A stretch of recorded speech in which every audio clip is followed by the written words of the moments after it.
Saludos a todos. Vamos a hablar hoy sobre la importancia del estudio del I Ching. ¿Por qué es tan importante estudiar el I Ching? El I Ching, el canon antiguo, es efectivamente un texto oracular, pero sus alcances van mucho más allá de la adivinación, que fue el objetivo primero por el cual se compilaron estos textos. Hablemos un poco de su historia. En los periodos históricos en que se desarrolla toda la cultura del I Ching, quiere decir entre el siglo XV y el siglo VIII a.C., la adivinación era un acto oficial que se realizaba en el templo de los antepasados del rey, y los que la practicaban eran funcionarios de la corte, letrados. Si nosotros tomamos en cuenta que a principios del siglo XX en China solo sabía leer y escribir el 3% de la población, podemos imaginarnos quiénes eran los que practicaban la adivinación, porque todos eran letrados.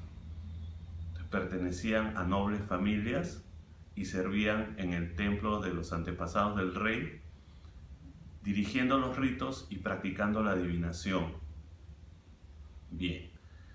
Entonces, luego hablaremos del significado de los textos en otro video, pero ahora vamos a ver cómo va evolucionando esto. Posteriormente, ya entre el siglo IV y III después de Cristo, los discípulos de la escuela confuciana compilaron lo que se conoce como las 10 alas o los grandes comentarios, que son los textos en que la escuela confuciana interpretó el I Ching, que se atribuye a Confucio, pero en realidad fueron realizados por generaciones también de los confucianos. En estos textos ya se amplían contenidos que están ocultos dentro del I Ching, y entonces a través del estudio de las 10 alas nosotros podemos ver que todo el pensamiento taoísta, el pensamiento confuciano, se encuentra originalmente dentro del I Ching, surge del I Ching. Porque cuando hablamos de I Ching, hablamos de Tai Chi, y cuando hablamos de Tai Chi, hablamos de Yin y Yang, hablamos de la línea dura y la línea suave, el principio del cielo y el principio de la tierra, lo masculino, lo femenino, el Señor y el siervo. Entonces,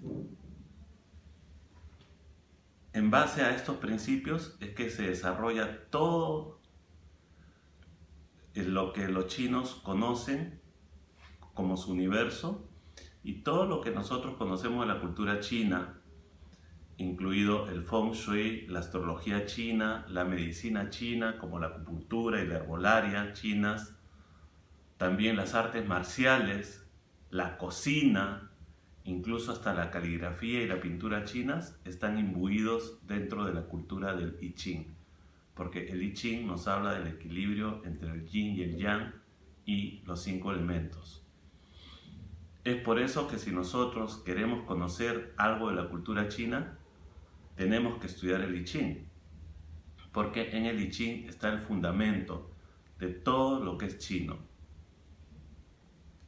Por ejemplo, cuando hablamos de las artes marciales, hablamos de lo duro y lo suave. Muchas veces se habla de vencer al duro utilizando su propia fuerza.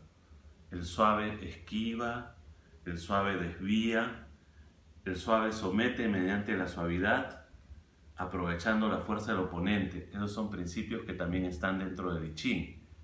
Y el duro somete al suave mediante la dureza, se impone por su fuerza. También es un principio del I Ching. Entonces hay que saber en qué momento se aplica cada tipo de fuerza. Bien, y así. Entonces vamos a ver que en diferentes aspectos de la vida el I Ching nos va a enseñar.